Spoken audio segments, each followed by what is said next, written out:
శ్రీ కంచి పరమాచార్య స్వామివారి ఉపన్యాస లహరి అంబిక మూడవ భాగం 26/5/24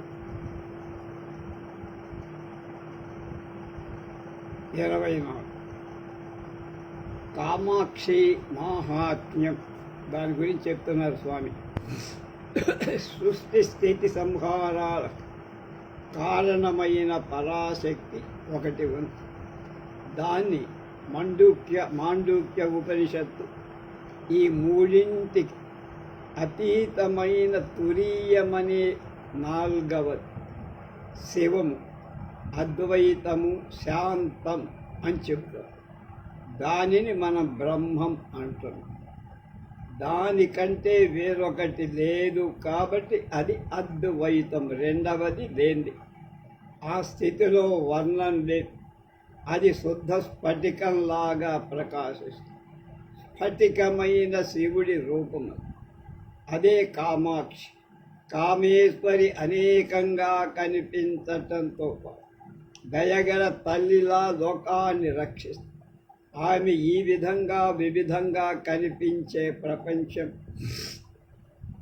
సత్యమనే భావంతో జీవుణ్ణి ఉంచడానికి కారణమైన మాయ సంహార క్రియకు లోను చేసేదే ఆమె. జీవులను మాయ నుండి విముక్తులను చేసి అద్వైత స్వరూపంలో లయం చేసేది కూడా ఆ తల్లి. ఆమె మహాత్మ్యాన్ని ఈ విధంగా మనం అర్థం కాని రీతిలో పరిపరి విధాలుగా ఉంది. బ్రహ్మం తురీయం అయితే బ్రహ్మశక్తి అయిన కామాక్షి కూడా తురీయమే అవ్వాలిగా. భగవత్పాదులు సౌందర్య లహరిలో తురీయా కాపిత్వం, మూరి కంటే అతీతమైన నాల్గవ తత్వమైన మహామాయవై పరబ్రహ్మవు పట్టపు రాణివై ఈ సమస్త నిష్క్రియమైన శివస్వరూపాన్ని భ్రమింప చేస్తున్నావు అన్నారు. సృష్టి స్థితి సంహారాల అతీతమైన నిష్క్రియమైన శివస్వరూపమే బ్రహ్మం. సృష్టి స్థితి సంహారం ఆమె చేత చేయబడు. అయితే వాటి ప్రభావంలో లేదు. వాటిని అధిగమించిన స్థితిలో ఆమె ఉంటుంది. ఈ మూడు కృత్యాలు ఆమె మాయ మాత్రం. ఆచార్యుల వారు పై శ్లోకంలో మహామాయా విశ్వం భ్రమయసి అనే విశ్వాన్ని భ్రమింపజేసే మహామాయ, కానీ వాస్తవానికి ఆమె పరబ్రహ్మ మహిషి అంటున్నారు. తాను తప్ప రెండవ వస్తువు లేని పరబ్రహ్మానికి పట్టమహిషి ఎక్కడి నుంచి వస్తుంది అని అనిపిస్తుంది కదా. ఈ కనిపించేదంతా పరబ్రహ్మం నుండి వచ్చిందేనా? కనుక ఏదో ఒక శక్తి కారణంగా నిశ్చలుడైన పరబ్రహ్మం స్పందించి ఎంతటి మహాప్రపంచంగా మనకి కనిపిస్తున్నాడు కదా. ఆ శక్తియే ఆయన పట్టపు మహిషి. ఆయన అయిన కామేశ్వరీదేవి తల్లి కంటే ఎక్కువగా ప్రేమను చూపే పరాశక్తి అనుగ్రహాన్ని అనుభవించిన మహాత్ములు ఆమెను కామేశ్వరి వాగ్దేవి బ్రహ్మ ఇల్లాలుగా చెప్పబడి బ్రహ్మ సృష్టి చేసినట్టు సరస్వతీదేవి కవులలో సృజనాత్మక శక్తి సృష్టిస్తుంది. అలాగే మహాలక్ష్మి విష్ణువు యొక్క రక్షణ కార్యానికి అనుగుణంగా ప్రజలకు ఐశ్వర్యాన్ని ప్రసాదం. పార్వతి సంహారమూర్తి అయిన రుద్రుడి ఇల్లాలు. పరాశక్తి అయిన కామేశ్వరి, కామాక్షి ఈ ముగ్గురు దేవతల కంటే ఉన్నత శ్రేణికి చెంది. ఈమెను ఎవరి ఇల్లాలుగా చెప్పాలి? ఆమెను పరబ్రహ్మ పత్ని అని చెప్పుకోవటం కంటే వేరే మార్గం లేదు. ఆమె పరబ్రహ్మలాగా నిర్గుణ నిష్క్రియ శాంత రూపే. అన్ని గుణాలు క్రియలు ఉన్న విశ్వాన్ని కదిలించే మహామాయ కూడా ఆమె. ఆమె మహిమ అంతులు లేదు, నిస్సీమ మహిమ ఆమె. ఇది అని మనం అర్థం చేసుకోవట వీల్లేదు. దురధిగమ, దానికి అధిగమించటానికి వీల్లేదు అని ఆచార్యుల వారు ఆమెను గురించి చెప్పిన గొప్ప మాట. ప్రపంచాన్నంతటినీ నడిపించే శక్తితో ఐక్యమైతే మనకు నిశ్చలమైన ఆనందం ఎలా సిద్ధిస్తుంది అనే ప్రశ్న రావచ్చు.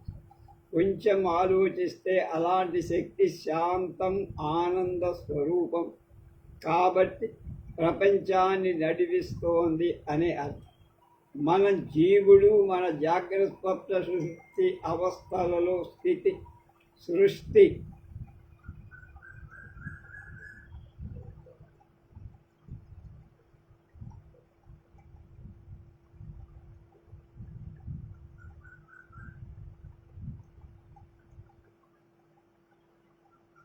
స్థితి సృష్టి సంహారాలనే విధులను మూడింటిని చేస్తూ ఉంటాడని చెప్పాం కదా. కనుక ఆ శక్తి మూలంగానే అతడు మరుసటి రోజు నిద్ర లేవగలుగుతాడు. నిద్రలో, స్వప్నంలో, జాగ్రత్తలో నిరంతరాయంగా ఒక్క శక్తి ఉంది. కనుక అలాంటి తురీయం పరమశాంతంగా ఉంది. అంతటి ప్రశాంతమై నిశ్చలమైన ఆ శక్తి దేహాన్ని వదిలేస్తే దేహపు క్రియలన్నీ అయిపోతాయి. కనుక ఆ రకంగానే ప్రపంచంలోని జీవజాలాలకంతటికి వెనకాల ఉన్న శక్తి, బిహైండ్ ది ఫోర్స్ అంటారు. కనుక పరమశాంతమై మనం ఆ శక్తి ఎడసి భక్తిని సాధన చేసి ఆ శక్తితో లీనమైపోతే పరమశాంతిని మనం పొందుతాం. కనుక కాలం గడుస్తుంటే మనిషిలో మార్పు కనిపిస్తుంది. సమస్త ప్రపంచంలో కాలానుగుణమైన మార్పు కనిపిస్తుంది. చెట్లు, మొక్కలు, లతలు అన్నిటిలో మార్పు ఉంటుంది. మార్పు లేనిది వీటన్నిటికీ ఆధారభూతమైన బ్రహ్మం ఒక్కటి. అన్ని కాలాలు మార్పు లేకుండా ఉండే సత్యవస్తువైన బ్రహ్మాన్ని మనం సత్ అంటున్నాం. కేవలం ఒక వస్తువు యొక్క సంస్థితి వలన ప్రయోజనం ఏం లేదు. తన సంస్థితి తాను ఎరిగి ఉండాలి. అదే ఎరుకంటు. అప్పుడే దానిపై ఒక వస్తువు తానున్నది ఎరగని స్థితిలో ఉంటే అది ఉన్నప్పటికీ లేని దాంతోనే సమం. అలాగే సత్తైన బ్రహ్మం తన సంస్థితి యొక్క ఎరుక కలిగి ఉంది కాబట్టి తన శక్తి చూపి అనేకంగా కనిపించబోతోంది. అలాంటి ఎరుక చిత్ అని పిలవబడు. కనుక సత్తు యొక్క ఎరుక ఏదైతే ఉందో అది చిత్తం. దానినే మన జ్ఞానమని అంటాం. సత్తు ఈశ్వరుడు, చిత్తు అంబిక. కనుక తనను తాను ఎరిగినప్పుడే ఆనందం కలుగు. కనుక ఈశ్వరుడు, అంబిక, కామేశ్వరి, కామేశ్వరుడు కలిసి ఉన్నప్పుడు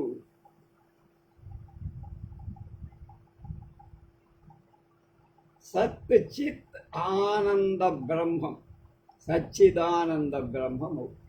కనుక బ్రహ్మశక్తిని బ్రహ్మం నుండి విడతీయలే.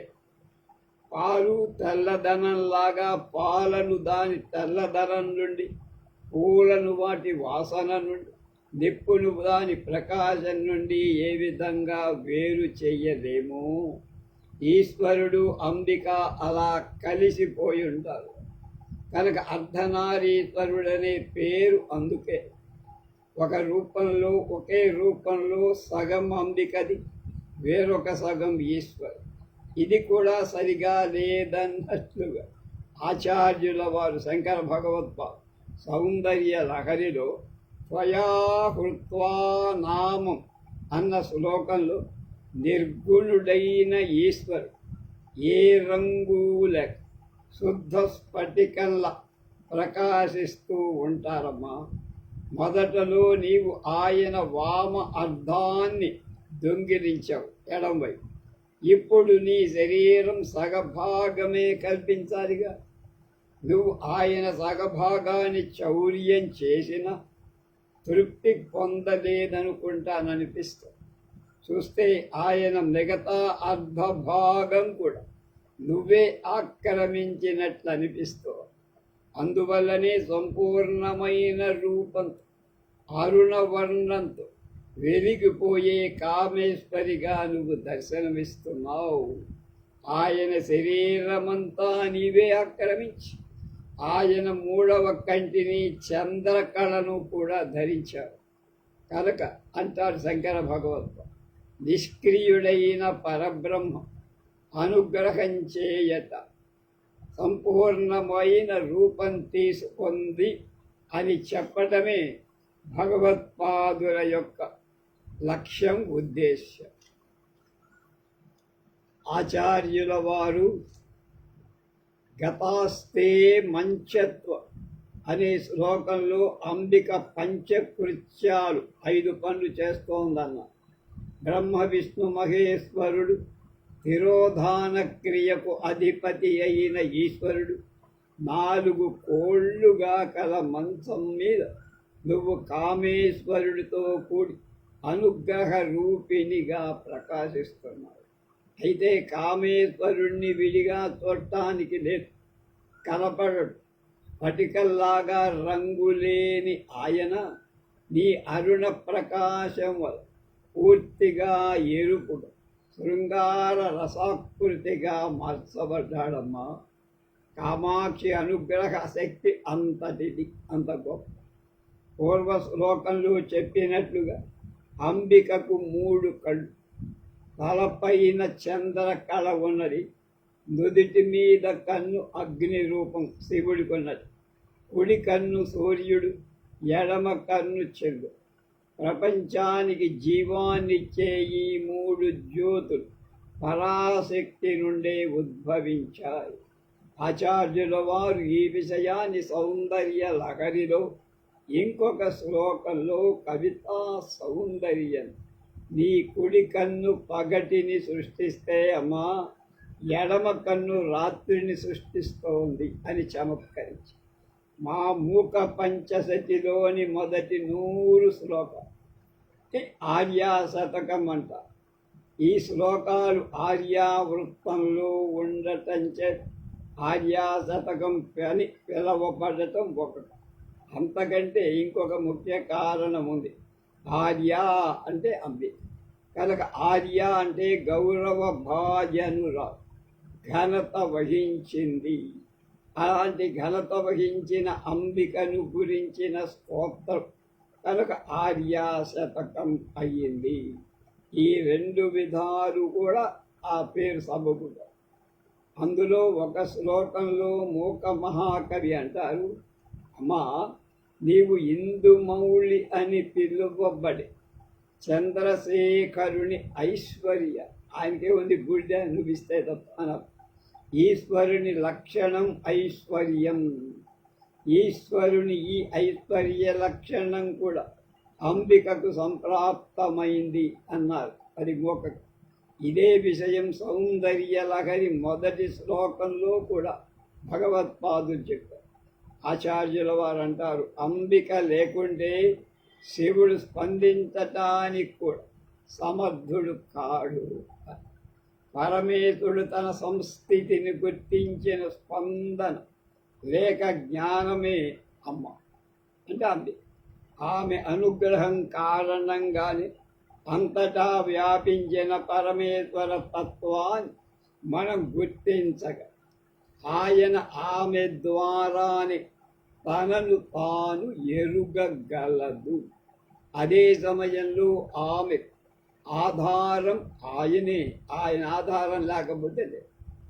ఆమె ప్రకృతి జడ పదార్థం అంటారు మామూలుగా కవులు. ఆయన జీవాన్నిచ్చే పురుషుడు. ఆ ప్రకృతి మాయ, ఈశ్వరుడు మాయి కనుక మూక కవి ఏకాత్మభావ అయిన ప్రకృతి స్వభావం అయిన ఆమె ఇందుశేఖరుడి యొక్క ఐశ్వర్యం. అలాంటి తల్లి తదియనాటి బాలచంద్రుణ్ణి ధరించి కాంచీపుర మధ్య భాగంలో వేదాలలో చెప్పబడిన పరమ సత్యంగా ప్రకాశిస్తుంది. ఎంతో అందంగా ఐందవ కిషోర శేఖరం అలాంటి గొప్ప ప్రయోగం చేశారు మూక కవీశ్వర్. జ్ఞాన సంబంధ గారు తమిళంలో కూడా ఇలాంటి మనోహర ప్రయోగమే చేశారట.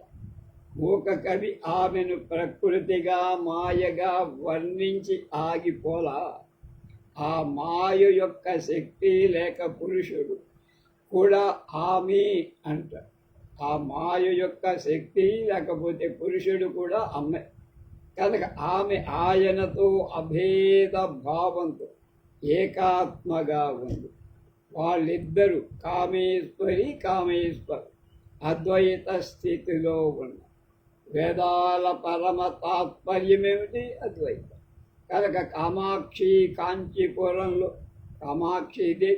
కాంచీపురంలో అద్వైత రూపంలో ప్రకాశిస్తుంది. అంటారా మనం ఆమెను అమ్మా అని అనుకొని దగ్గరకు చేయాలి. చాలా పరిశీలించి చూస్తే తండ్రిదైన మూడవకన్ చంద్రకళ ఆమె ధరించు. సౌందర్య లహరిలో అంటారు భగవత్పాల్, పవిత్రమైన ఆ తల్లి పాతివ్రత్యం వల్ల ఈశ్వరుడి అర్ధభాగం పొందిందని చెప్పుకోవచ్చు.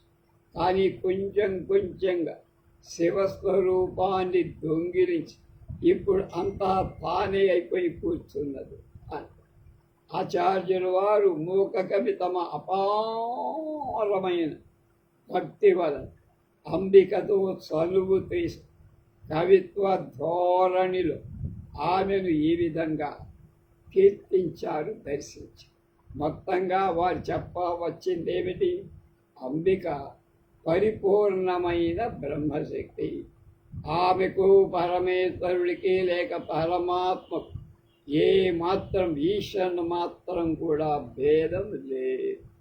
ఆచార్యుల వారు అంబిక పరమేశ్వరుడి శరీరాన్ని కాజేసిందని చెబితే అప్పయ్య దీక్షితుల వారి వంశంలో వచ్చిన మహాత్ముడు నీలకంఠ దీక్షితుల వారు ఈశ్వరుడే అంబిక కీర్తిని దొంగిలించాడని తమాషా అని కుట్రపత్రిక దాఖలు చేస్తుంది. దానికి ఎలా కారణం చెప్తుంది? పరమేశ్వరుడికి కాముణ్ణి దహించాడని, యమధర్మరాజుల వారిని తల తన్నాడని ప్రపంచమంతా కీర్తిస్తారు. కానీ అమ్మ, కాముని దహించిన కంటిలో నువ్వే కదా సగభాగం. ఓని ఆ దహనంలో శివుడి పాత్ర సగమైనా ఉందనుకుంటాం. దాన్ని వదిలేదు. యముని తన్నిన కీర్తి మాత్రం ఆయనకి దక్కరాదమ్మో. యముని ఆయన ఏ కాలుతో తన్నాడు? ఎడమకాలితో కదా. మరి ఎడమకాలు మొత్తంగా నీదేగా, నువ్వు ఎడమలోనే ఉంటావు అంటారాయన గడుసుగా చెప్పడు. దీని అర్థమేమిటి? లేశమాత్రమై కామాక్షి కరుణా కటాక్ష వీక్ష మనలను సోగితే కాముని జయించగల, కాలుని తప్పించుకొని అమరత్వాన్ని కూడా పొందగల. ఆమె మహిమ మన వాక్కులకు మనసుకు అందేది. ఆ శక్తి చలనరహితమైన ఈశ్వరుణ్ణే చలింపచేసి ఆమె కన్నుల నుండి గ్రహించిన ఆజ్ఞలు కలవారై బ్రహ్మ విష్ణు రుద్ర ఈశ్వర సదాశివుడు పంచకృత్యాలు నిర్వహిస్తున్నారు. సౌందర్య లహరిలో ఆచార్యుల వారు సెలవిచ్చారు. సృష్టి స్థితి సంహారాలు మీరు ఎరిగినవి. వీటితో పాటు మరుగుపరిచే మాయను తొలగించే జ్ఞానం కలిస్తే 5 పనులు పంచకృత్యాలు. ఈశ్వరుడు తిరోధాన క్రియ, సదాశివుడు అనుగ్రహము చేస్తారు. కనుక ఈ 5 అధికారాలను నియమించి పంచకృత్యాల నిర్వహణ జరిగేట్లు చూసేదెవరు? అంబిక. కనుక వారి ఇష్టం వచ్చినట్లుగా వాళ్ళ ఇష్టం వచ్చినట్లు ప్రవర్తించలేరు. వాటి నిర్వహణకు కావాల్సిన శక్తినంత పరాశక్తి నుండి పొందాల్సిందే. కనుక అమ్మా, నీ పాదాలకు చేసే పూజ త్రిమూర్తుల శిరస్సును పూజించడం లాంటిది. ఏం తేడా? వారి శిరస్సులు అనవరతము అంటే ఎప్పుడు నీ పాదాలను అంటే ఉంటాయి కదమ్మా అంటారు సౌందర్య లహరిలో శంకర భగవత్. త్రిమూర్తులు వారి శిరస్సులపై మొగ్గల తమ హస్తాలను మొచ్చి అంబిక పాదాలకు ఎప్పుడు నమస్కరిస్తూ, మనం అంబిక పాదాల మీద సమర్పించిన పువ్వులు త్రిమూర్తుల చేతుల మీదుగా శిరస్సు మీద కూడా పడదు. కనుక దీని అంతరార్థం ఏమవుతోంది? అందరి దేవతల శక్తికి మూలమైన పరాశక్తిని ఆరాధిస్తే సకల దేవతలను ఆరాధించినట్టే, ఇంకా విడిగా చెయ్యక. ఆచార్యుల వారు సౌందర్య లహరిలో అంబిక మహిమను వర్ణిస్తారు. అమ్మా, 9 ప్రాకారాలున్న మహాభవంతిలో నువ్వు పరబ్రహ్మ స్వరూపమై పరమేశ్వరుడితో కూడి ఉంటావు కదా. ఎవరు ఆ భవంతి దగ్గరకు కూడా పోయేందుకు అర్హత కలిగి ఉండరు కదా. ఇంద్రాది సర్వదేవత 9 ప్రాకారాలకు కాపలా భటుల్లాగా పక్కన వేచి ఉంటారు. వాళ్ళకి ప్రవేశం లేదు, నో ఎంట్రన్స్. బయట కావలి కాసే ఈ అణిమాది అష్టసిద్ధులే మహాష్టసిద్ధులను ప్రసాదించగా, కనుక నువ్వు తలుచుకుంటే అవి ఇస్తావు.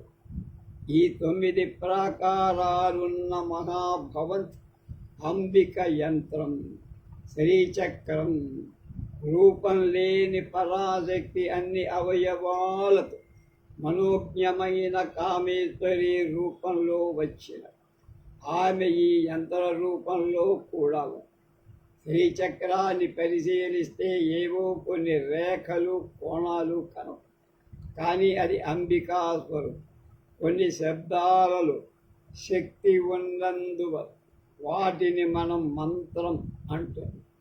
అదే విధంగా కొన్ని రేఖా చిత్రాలు ఒక రకమైన రేఖలు కోణాలతో దైవీ శక్తి కలిగి ఉంటాయి. వాటిని మనం యంత్రాలు అంటాం. అంబిక వివిధ రూపాలకు సంబంధించిన వివిధ యంత్రాలు కామేశ్వరి లేక కామాక్షి లలితగా పిలవబడు. అలాగే ఆమె మంత్రాలు శ్రీవిచ్, ఆమె యంత్రం శ్రీచక్రం. శ్రీచక్రంలోని 9 వృత్తాలు 9 ఆవరణలుగా పిలువబడతాయి, నవావరణ అంటారు. మధ్యలో త్రికోణానికి కేంద్రంగా బిందువు ఉంటుంది. ఆ బిందువే పరాశక్తి. కనుక ఆవరణలు చుట్టూ కట్టబడిన కోట వంటివి. ఆభరణలు అంటే కోటలు, కోట్లు అంటారు. కనుక కామేశ్వరుడితో కూడి విరాజమానమైన ఆ త్రికోణం నుంచే ఈ సృష్టి అంతా కనిపించి, కనుక ఆమె ఒక్కతే పూర్ణ శక్తి. బయట 9 ఆవరణలు అనేక మంది దేవతలు ఉంటారు. వాళ్ళందరూ అంబిక యొక్క అంశ. కనుక వాళ్ళందరికీ వారికి పరిమితమైన ఎవరికి ప్రత్యేకమైన శక్తులు ఉంటాయి. ఈ ఆవరణ బహిప్రదేశంలో అణిమాది అష్టదేవత కాపలా కాస్తూ ప్రకృతికి అతీతంగా అద్భుతాలను చేసే వాళ్ళని ఏమంటాం? సిద్ధులు. అలాంటి అద్భుతాలు చేయగలిగే సిద్ధిని వాళ్ళకి ప్రసాదించింది అణిమాది అష్టసిద్ధి దేవత. కనుక వీటిని అణిమాది సిద్ధులు అంటారు. శరీరాన్ని పరమాణువుగా కుంచింపగలిగ సిద్ధి అణిమ, అంటే తక్కువైపో. శరీరాన్ని ఎంతైనా పెంచగలిగే సిద్ధి మహిమ. ప్రతి అంతటి తేలికగా శరీరాన్ని చేయగలిగే స్థితి లఘిమ. అలాగే తాను తలచిన దాన్ని చేయగలగటం ప్రాప్తి. ఎవరి చేతను జయింపబడని ఇచ్ఛాశక్తిని ప్రసాదించేది ప్రాకామ్యం. ఏ ప్రపంచాన్ని అదుపులో పెట్టుకొని పరిపాలించగల సిద్ధి ఈశత్వం. ఎవరినైనా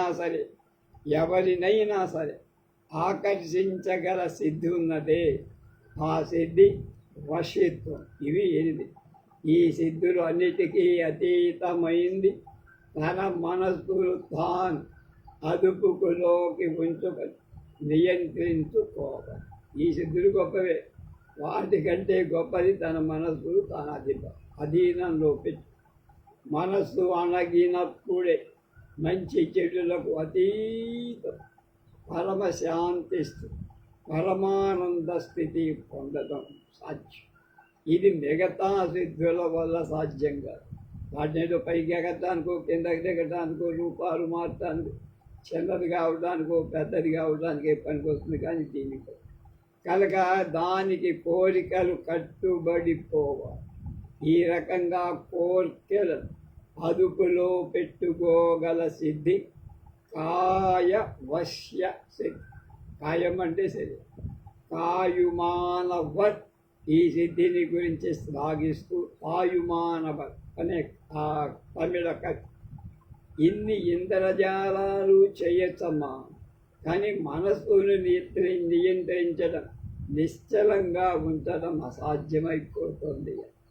వైరాగ్యాన్ని సాధించిన మహాత్ములు కూడా లోక కళ్యాణం కోసం మిగతా సిద్ధులను ఉపయోగించారు.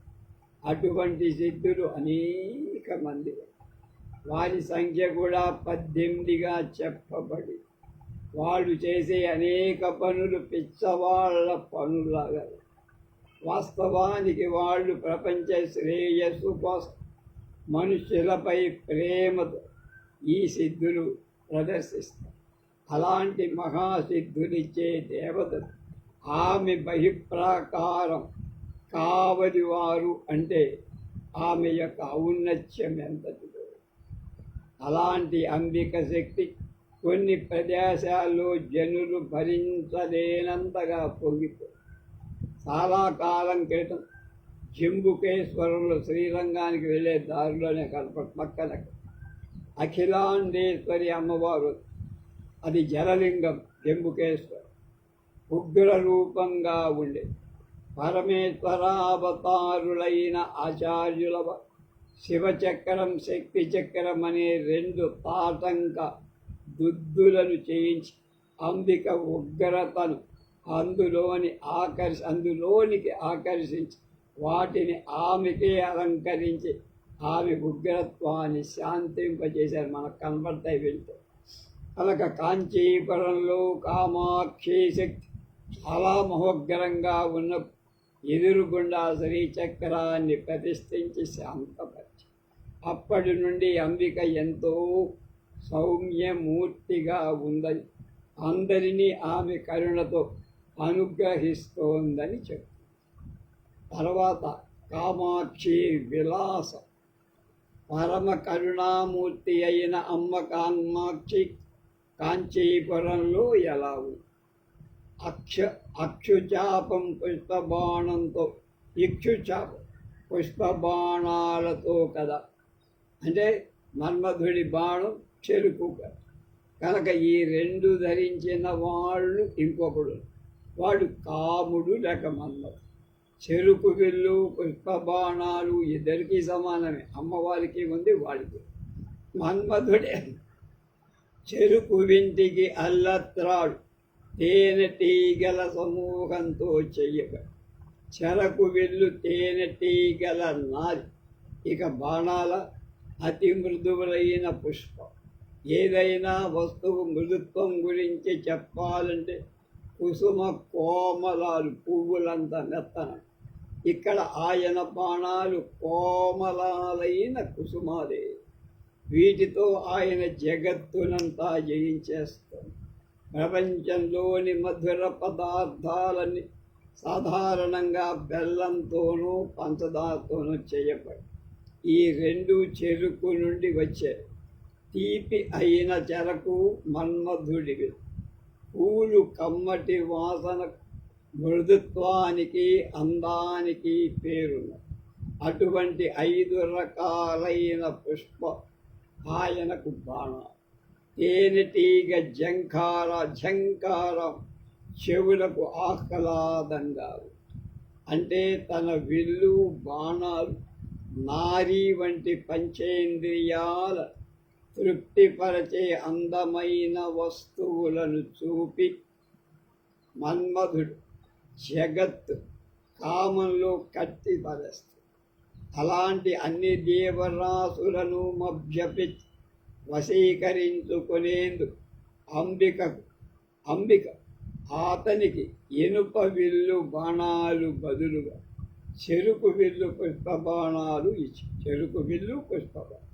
ఆమె సృష్టి లీల కొనసాగటానికై మన్మధుడికి తానే శక్తి ప్రసాదించి అంబికా జీవులు ఇంద్రియవాంఛన చేత చిక్కుబడి దుఃఖితులవడం ఒప్పుకో. సంసారిక జీవనం గడిపే వాళ్ళు కామం కోసం ధర్మాన్ని వదలకూడదు. తమ కోరికల సాధనకై డబ్బు గడించటమని పనిలో పడి తలమునకులవుతున్న ధార్మికమైన జీవితాన్నే కనుక ధార్మికంగానే సంపాదన. అలాగే ఇంద్రియాలను పూర్తిగా వాటి ఇష్టం వచ్చినట్లు పోనీకుండా వాటిని ధర్మబద్ధం చేయాలి. సంఖ్యలు వేసుకోవాలి, పట్టుకొని లాగుతారు. మొదటి స్థాయిలోనే ప్రపంచాన్ని వదిలి వేయాల్సిన అవసరమేం లేదు. క్రమశిక్షణతో జీవించి నిదానంగా మనసు ఇంద్రియాలు చెలించగా జీవించే స్థితి ఒకటి ఏర్పడుతుంది. ఇది జ్ఞానస్థితి. ఆ స్థితి పొందిన తరువాత ఇక జన్మలు లేవు. సృష్టి లీలలో అంబిక సహాయం చేసే మన్మధుడికి అక్కడ ఏం పని లేదు. కాముడికి ప్రేరేపించే శక్తి మన్మధుడికి ఇచ్చిన అమ్మవారు కామపు వక్రగతుల అదుపులో ఉంచుకోవటానికి ధర్మాన్ని కూడా ఏర్పాటు. అంతేకాదు, ఈ సృష్టి లీల నుండి విముక్తి అయ్యే జ్ఞాన దశ కూడా ఏర్పాటు చేసింది అమ్మ. కామమే ఉద్దేశ్యంగా గల మన్మధుడికి చెరుకు విల్లు బాణాలు ఇచ్చిన అంబ ఒకసారి వెనక్కి తీసుకో. అది పరమేశ్వరుడు జ్ఞానమూర్తిగా, శాంతమూర్తిగా, నిశ్చలంగా ఉన్న సమయం.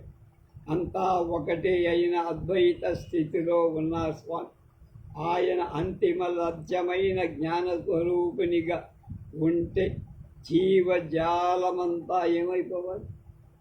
వారికి చేయూత ఇచ్చేదెవరు? ఈ జ్ఞానస్వరూపుని దయా సముద్రుడిగా చేసి అందరినీ అనుగ్రహించాలి అనుకున్నది ఆ జగన్మ. ఆమె తన అనుగ్రహంతో జగద్రక్షణ చేయగలదు. కానీ ఆమె ప్రజలకు మహోన్నత సతి లక్షణాలు చూపటాన్ని పరమేశ్వరుడికి ఆ కీర్తి దక్కించాలనుకో. ఆయన వేరా కాదుగా, ఒక్కరే. కాబట్టి తన జ్ఞానం నుండి కరుణ ప్రవహించాలి అనుకో. అప్పటి పరిస్థితులు కూడా ఆమె చెరుకు విల్లు పూల బాణాలు ధరించి కామేశ్వరి అవటానికి అనుకూలంగా ఉంది. ఆ కాలంలో అసురులైన తారకాసురుడు, శూరపద్ముడు వంటి వాళ్ళు 3 లోకాల క్రూరత్వంతో పీడిస్తారు. వారు మహాతపస్సు చేసి అమితమైన బలం సంపాదు. పరమేశ్వరుడి తేజస్సుతో పుట్టిన కుమారుడే వాళ్ళని సంహరించగలిగే వరం పొందారు. కానీ పరమేశ్వరుడు నిష్క్రియుడై, శాంతుడై, ఆనందంలో దక్షిణామూర్తిగా ఉంది. ఆయనకు పుత్రుడిని కలిగేలా చేయటం ఎలా? రాక్షసుల చేతిలో ఇక్కట్ల పాలైన దేవతలకి ఒకే దారి కదా. హిమవంతుని కూతురైన పార్వతీదేవి తపస్సు చేస్తుంది. దక్షిణామూర్తికి పరిచర్య చేస్తూ సేవిస్తోందిగా. కామదేవుడైన మన్మధుడు శివుని మనస్సు పార్వతిపై తిప్పగలిగితే శివకుమారుడు పుట్టినట్లే. పుట్టడానికి అవకాశం కలిగి దేవతలంతా మన్మధుడిని ఆశ్రయించి పరమేశ్వరుడి మీద ఆయన శక్తిని చూపమని కోర. ఆయనకు అలాంటి శక్తి ప్రసాదించింది పరమేశ్వర శక్తే కనుక ఆయన స్వామిని భక్తితో ఆశ్రయించితే సరిపోయేది. పరమ దయామూర్తి అయిన స్వామి కాదగిన కార్యం ఆలోచించే. మన్మధుడికి అంకిత భావం లేదు, అహంకారం. పరమేశ్వరుని ఆకర్షించి అంబిక ఎడ మై మరచేతు చేద్దామని హనుమంతుని ముందు ఉప్పిగంతుల్లా శివుడిపై పుష్పబాణాలు కోల్లారు. పరమశాంత స్థితిలో ఉన్న స్వామికి కొద్దిగా స్పందన కలిగినట్లు తెలుసు. ఆయనకు 3 కళ్ళు, కానీ నుదుట మీదనున్న కన్ను మాత్రం కొద్దిగా తెరిచి చూసి అది అగ్ని. మన్మధుడు కాలి గుడి. మన్మధునికి తాను పెద్ద అందగాడనని గర్వం కనుక జ్ఞానాగ్ని ముందు ఏ అందాలు ఆగవని చూపటానిక అన్నట్లు పరమేశ్వరుడు ముందు గుప్పెడు బూడిదైపోయాడు. సర్వాంగ సుందరుడని పేరు పొందిన మన్మధుడు అన్ని అంగాలు లేక అనంగుడైపోయాడు. మన్మధుడి భార్య రతీదేవి కన్నీరు మున్నీరుగా వెల.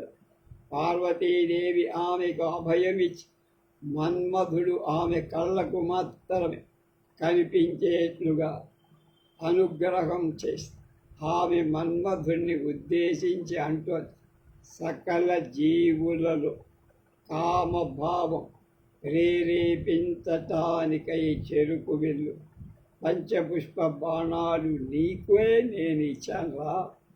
మనుషులందరూ సనకాది మహర్షుల్లాగా జ్ఞానులు విరాగం కలిగిన వాళ్ళైతే కర్మభారంతో మరణించిన కర్మానుభవం కోసం జన్మలెత్తాలని వేచి ఉన్న జీవులకు పెద్ద అడ్డంకి ఏర్పడుతుందబ్బాయి. అలాంటి మనుషులు జన్మించిన మనస్సులను నిర్మలం చేసుకొని కర్మలను తుడిచివేసుకొని జనన మరణ ప్రవాహం నుండి బయటపడగలరు. ఈ విషయం దృష్టిలో పెట్టుకో. ప్రపంచంలో జనాభానువృద్ధి పరచడానికి ఈ శక్తి నీకిచ్చి నిన్నొక అధికారిగా నేను నియమించా. అయితే నువ్వు ఇప్పుడు ఈ శక్తిని నీ యజమానులపైనే ప్రయోగించటానికి మొదలుపెట్టి కనుక ఆయన జడ ఎంత శక్తి చూపుదామన్నా అది వేస్ట్ అబ్బాయి, వృధా. అది ఆయన భక్తి వలననే ఆకర్షితుడవుతారు. నీవి మాయాజాలాలు ఆయన ముందు ఆగు. కనుక ఆయన నుండి మన కోరికలు ఈప్సితాలు పొందడం ఎలాగో ఇప్పుడు చూడు అంటూ అంబిక చెరకు వెంటి పుష్పబాణాలు తీసుకో. పరమేశ్వరుడు ముందుకు వెళ్ళి ఆయనను ప్రేమతో నిండిన కళ్ళతో చూసి అనురాగపూరితమైన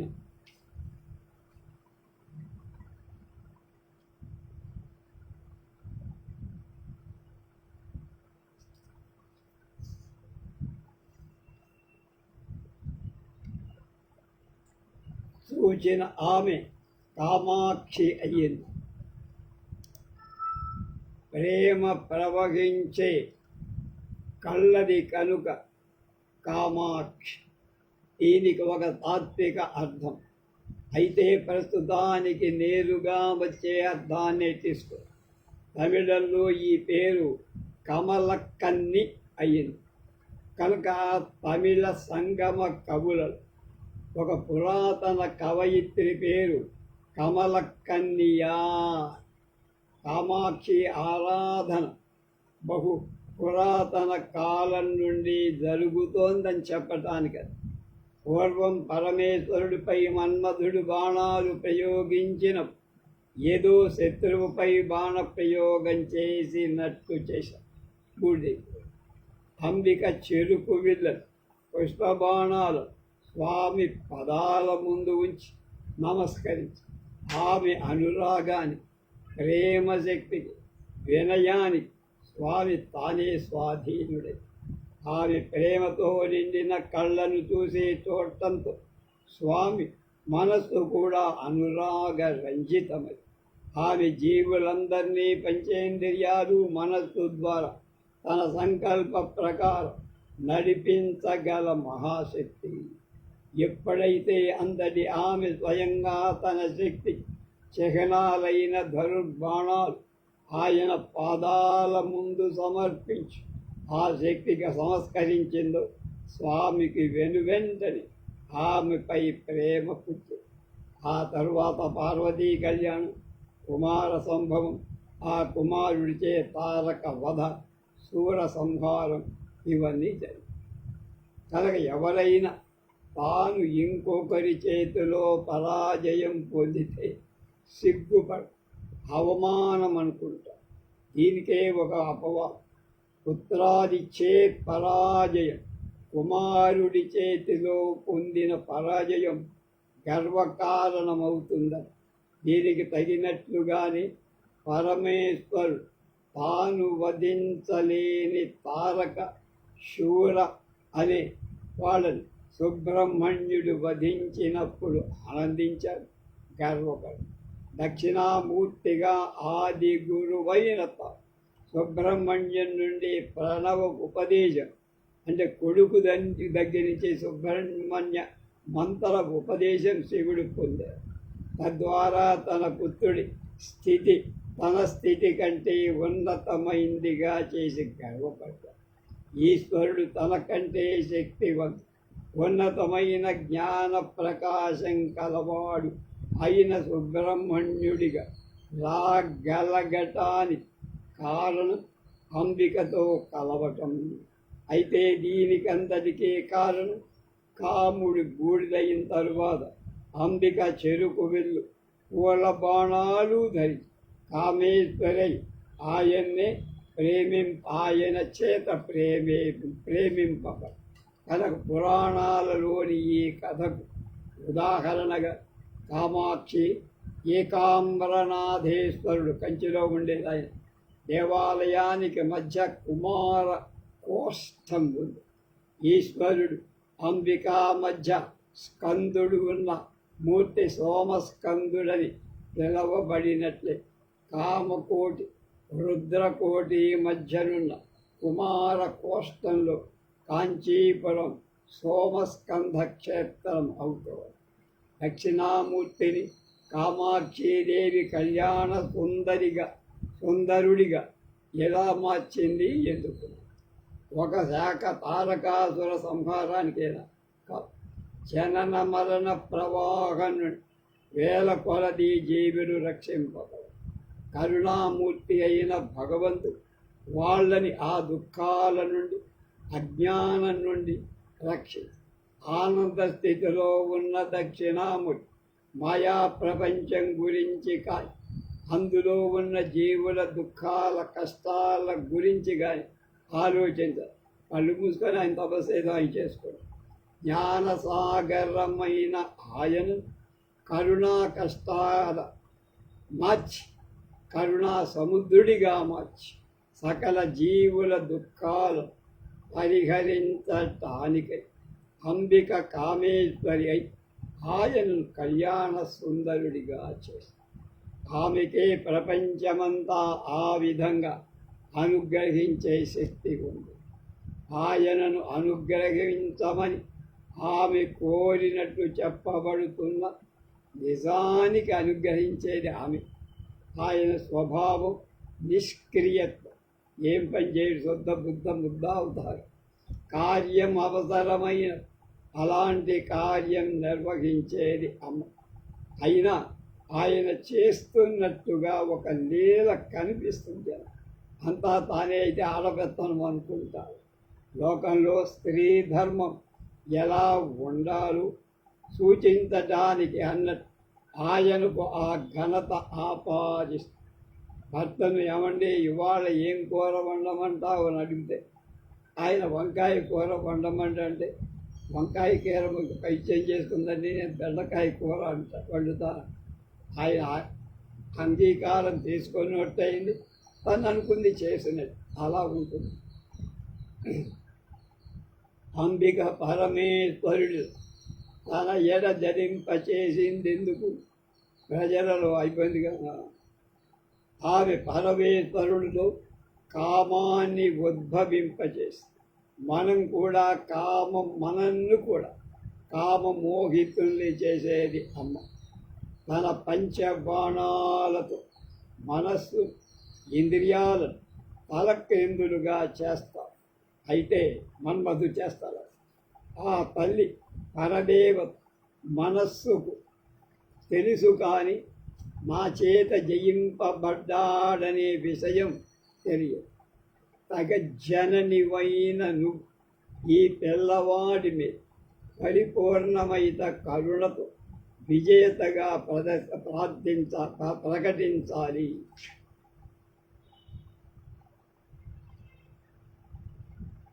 కాబట్టి తల్లి, పరమేశ్వరుడు నిన్ను వివాహమాడటమనేది నా విజయం. ఎవడు? మన్మధుడంట. అయితే ప్రపంచానికంతటికి ఆయన నన్ను బూడిద చేశాడనే విషయం తెలుసు, కానీ నా చేత జయింపబడ్డాడన్న విషయం మరుగున పడిపోయి జగజ్జననివైన నువ్వు ఈ పిల్లవాడి మీద పరిపూర్ణ కరుణతో విజేతగా నన్ను ప్రకటించాలమ్మా అని ప్రార్థించారు. కరుణామూర్తి అయిన తల్లికి వాడి మీద జాలి కలిగి వివిధ శివాలయాలు శివక్షేత్రాలను ఉన్న తన శక్తిని ఉపసంహరించి కాంచీక్షేత్ర బిల ఆకాశంలో నిక్షిప్తం చేసి కైలాసం కూడా పార్వతీదేవి జీవశక్తి లేకపోవడంతో వెలవెలపై కైలాసంలో వివిధ క్షేత్రాలలో ఉన్న పరమేశ్వరుడు తన ప్రియపత్ని కనిపించకపోవటంతో చింతాక్రాంతుడే. ఆయనకు మన్మధుడి కోరిక అంబిక లీలా తెలియదా? అయినా ఆమెకు ఇష్టమైన రీతిలోనే జరగనీయమని చింతాక్రాంతుడైనట్టుగా కనిపించి పూర్వం మన్మధుడిని బూడిద చేసినప్పుడు కూడా అతని విషయంలో కొంత విడుపు చూపాడుగా. అది ఆయన లేదు. కైలాసంలోని వివిధ క్షేత్రాలలో పరమేశ్వరుడు చింతాక్రాంతుడై ఉండటం చూసిన బ్రహ్మ ఈశ్వరుడి తరపున అంబికతో ఒక రాయబారం దౌత్యందడు. పరమేశ్వరుడు మన్మథ భావాన్ని లోనయ్యాడన్న విషయం అప్పుడు ప్రపంచానికి అందరికీ తెలుసు. మన్మధుడు కావాల్సింది ప్రచారం. బ్రహ్మతో అంబిక దీనికోసమే శక్తినంతటినీ ఇక్కడ ఆకర్షించాను అని చెబుతూ జీవ కళను కైలాసం మరి ఇతర క్షేత్రాలు తిరిగి మళ్ళా ప్రసాదించేసి అన్ని ప్రదేశాల్లో తిరిగి సాన్నిధ్యత్వం కలిగి పరమేశ్వరుడు దుఃఖానికి దూరుడై సంతృప్తి పొంది తన కథ ఈ కథ ఎక్కడుంది? కామాక్షి విలాసంలో ఈ పురాణ వివరాలు శిలాశాసనాల రూపంలో చారిత్రక ఆధారం ఉందని పరమాచార్య అంటున్నారు. అనేక శివక్షేత్రాల్లో అంబిక సన్నిధులు కామకోష్ఠాలు అని పిలవబడు. ఈ విషయం అక్కడక్కడి శిలాశాసనాలు చెప్తారు. చోడుల కాలం నుండి అనేక మంది రాజు ఈ దేవాలయాల సేవ చేశారు. వారిలో కొందరు శిలాశాసనాలు వేశారు. అవినాశి, విజయమంగళం, తిరువట్రియూర్, కారుకాటువల్లి, వల్లం, తిరుప్పళనం, కోయిలారి మొదలైన క్షేత్రాలలో అంబిక సన్నిధానం గురించి చెప్పాల్సి వచ్చినప్పుడు అంబికా సన్నిధానం అంటూ కామకోష్టం, కొట్టం ఒకటి పశువుల కొట్టం అంటారు, కోష్టం అసలు అని చెప్పు. చిదంబరంలో కూడా ఇటువంటి తమిళ శాసనం. దానితో పాటు శివకామ సుందరిని కామకోష్ఠి స్థితాయ అని పేర్కొన్న సంస్కృత శిలాశాసనంలో అన్ని దేవాలయాలు అంబిక సన్నిధుల నుండి శివశక్తి కామాక్షి దేవాలయంలో నిరాకాశానికి మార్చబడి అని చెప్పుకున్నాం.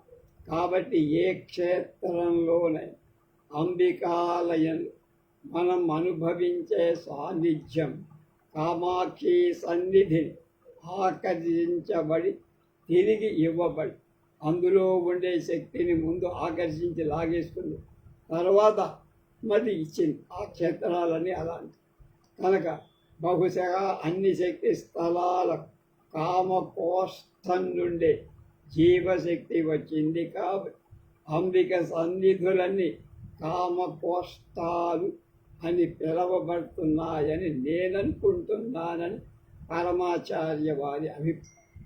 ప్రస్తుతం అలంగుడి అని పిలవబడే గ్రామంలో జ్ఞాన సంబంధ మొదర్యారని ఆయన ఒక తేవారం పాడారు. అందులో అక్కడి అంబిక కామకోటిగా ప్రస్తావింపబ. మొదటిలో కామకోటి అనే ఆ ప్రదేశపు అంబిక నామం కాదనటానికి కాంచీపురంలో దాని కథ ముడిపెడు. అప్పర్ కూడా తన తిరువాదిగై తిరుదండకంలో ఆ ప్రదేశాన్ని కామకోటి అని చెప్పారు. దీన్ని బట్టి అన్ని అంబికా క్షేత్రాలు కామాక్షి ఏలికలోవే అన్నది మనకి అర్థం.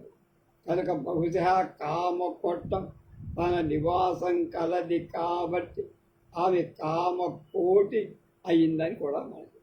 కామకోటి కామకొట్టి అన్న పదాలు సమానార్థకాలు కావంటున్నారు ఆచార్య.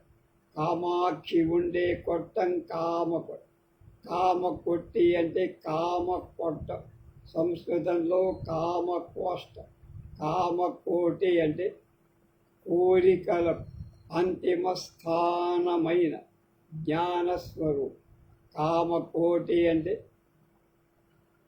కోరికల అంతిమ స్థానమైన జ్ఞానస్వరూపం.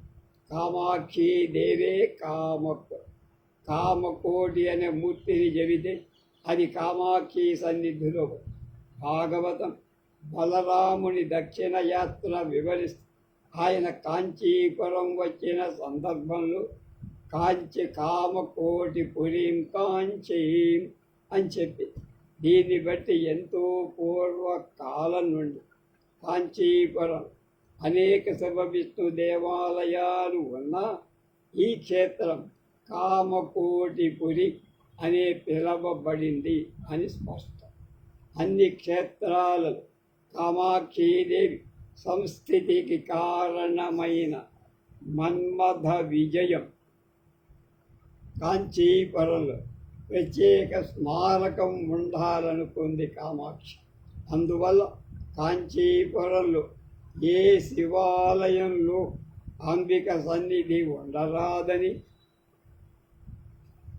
మన్మధుడి విజయానికి గుర్తుగా ఈ క్షేత్రం శివజిత్ క్షేత్రం, శివుణ్ణి జయించిన క్షేత్రం అని పిలవబడాలని అమ్మ శాసించి, కాంచీపుర క్షేత్రంలో మాత్రం శివాలయంలో అంబిక సన్నిధి లేని విషయం చూసిన ప్రతి వాళ్ళు గుర్తించి కారణం తెలుసుకోవటానికి ప్రయత్నిస్తారు కదా. దానికోసమై పురాణాలు తిరగేస్తారు. అప్పుడు అంబిక మన్మధుడికి ఇచ్చిన వరం అందరికీ అర్థమవుతుంది. తన విజయం ప్రపంచం శాశ్వతంగా చెప్పుకోవాలని మన్మధుడి కోరిక ఈ విధంగా అమ్మవారి చేత తెచ్చారు. ఈ కాంచీపురంలో అనేక శివాలయాలు ఉన్నాయి. ఏ గుడిలో కూడా అంబిక సన్నిధి లేదు అని. సుందరమూర్తి నాయనార్ భిక్షాటనమూర్తి గురించి, శివుణ్ణి గురించి పాడు. సమస్త విశ్వానికే ఆకలి తీర్చే కామాక్షి వద్దకు బయలుదేరవు ఏమిటి అని ప్రశ్నిస్తారు. కామాక్షి జ్ఞానప్రదాయిని మాత్రమే కాదు, సమస్త విశ్వానికి ఆహారాన్ని అందించే అన్నపూర్ణేశ్వరి. తమిళ ప్రాచీన సాహిత్యం కామాక్షి ధాన్యం కొలిచే మరకం అంటారు. మరకంతో 32 దానాలు చేసిందని మళ్ళా సమస్త విశ్వానికి ఆహారాన్ని అందించే అన్నపూర్ణేశ్వరి. ప్రాచీన తమిళ సాహిత్యం కామాక్షి ధాన్యం కొలిచే మరకంతో 32 దానాలు చేసింది. మనకు ఆహారాన్ని ఇస్తుందని అర్థం.